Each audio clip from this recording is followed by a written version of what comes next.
SpongeBob and our favorite gang of underwater friends have been a staple on TV for a long time now. But just in case you thought you'd seen every new idea they could possibly think of, in October 2017, the SpongeBob staff brought us something completely different from your average Halloween special. Hi, I'm Adrian with Channel Frederator, and today we're bringing you 7 facts about SpongeBob SquarePants, The Legend of Boo-kini Bottom.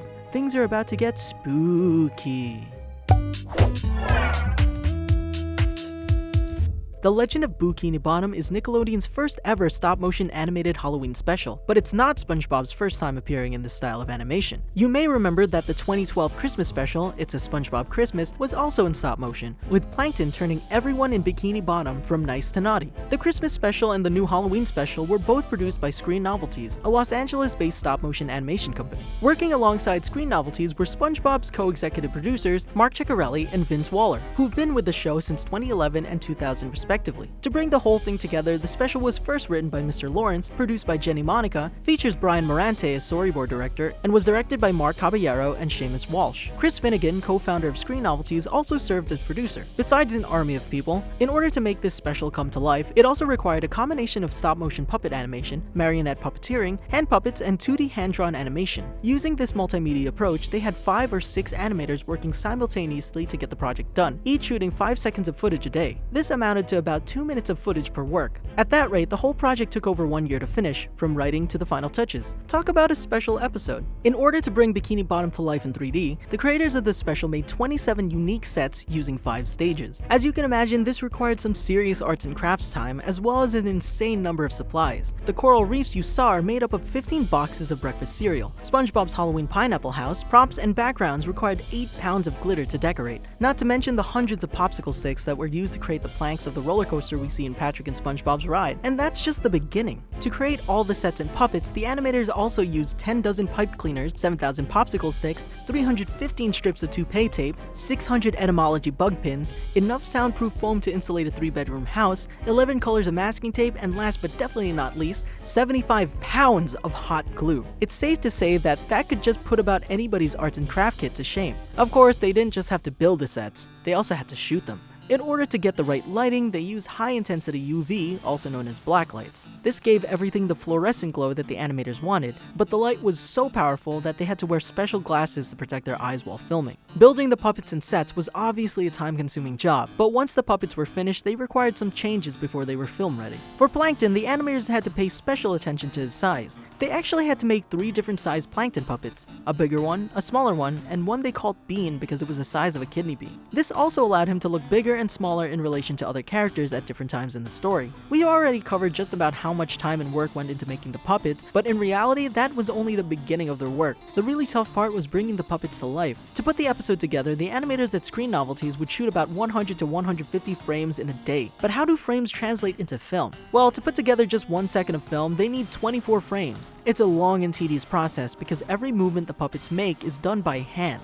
one tiny shift at a time, in order to make it look fluid on film. That includes gradually changing each character's facial expressions by hand. It takes several frames to capture one single natural movement. Sometimes this meant actually changing the character's mouthpiece entirely. Many of the puppets were put together Mr. Potato Head style, so the animators could easily switch their body parts and expressions. After so many years, you may not be a real SpongeBob fan if you can't sing the theme song in your sleep. It's possibly one of the most memorable parts of the show. Whether you want to remember it or not, it will get stuck in your head. So what would this Halloween special have been without a special song to go with it? The Legend of Boo-kini Bottom's original song, The Scare Song, as performed by the Flying Dutchman's crew of pirate ghosts, was written by Mr. Lawrence with music by Evan Schletter. If you haven't already searched for it, you can find the song and video on the Nickelodeon website so that it can be stuck in your head all through November, or whenever you're watching this video, because October sure is ending soon. Mr. Lawrence is no stranger to SpongeBob's hit songs. Besides being a writer and the voice of Plankton, Larry the Lobster, and dozens of other characters, he's also performed some of the show's most memorable songs. He lent his voice to the first season hits, The Fun Song, Idiot Friends, and Santa Has His Eye on Me.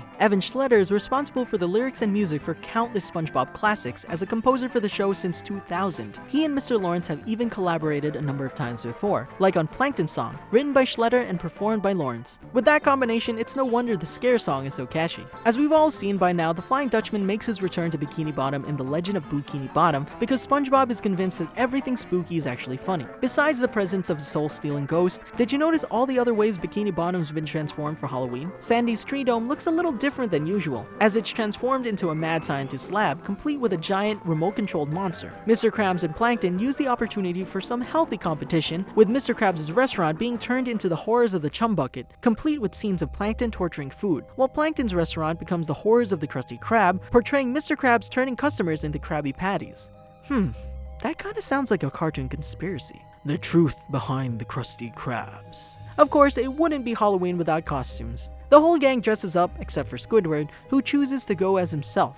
SpongeBob's a flower, Patrick's a knight, Sandy's a mad scientist, Mr. Krabs is a dollar bill, of course, Plankton is the devil, and Karen is a cat. Which is your favorite? Let us know in the comments below. While it may be his first appearance in 3D stop-motion animation, fans know that the Flying Dutchman is no stranger to Bikini Bottom. In fact, the unfriendly ghost, voiced by actor Brian Doyle Murray, appeared in the series all the way back in the first season episode, Scaredy Pants, in 1999. Since then, he's been a recurring character, appearing in a number of episodes over SpongeBob's 11 seasons. Murray also voiced the Flying Dutchman in several of the SpongeBob video games. While he's been a regular since the beginning, the Legend of Boo-kini Bottom is the Flying Dutchman's first appearance in the show since the 2011 episode, Ghoul Fools. During the episode, he removes his eye and transforms it into an atomic bomb that sends all his victims into a void. Many fans believe that this may have also killed the Flying Dutchman. The character's 6-year absence from the show following that episode reinforced the speculation that, despite being a ghost, he had somehow died in Ghoul Fools. Luckily, his return proves this fan theory wrong. If ever there was a time for him to return, an extra special Halloween episode seems like the perfect opportunity for the grouchy ghost. The Legend of Boo-kini Bottom isn't the first time SpongeBob's caused problems with the Flying Dutchman.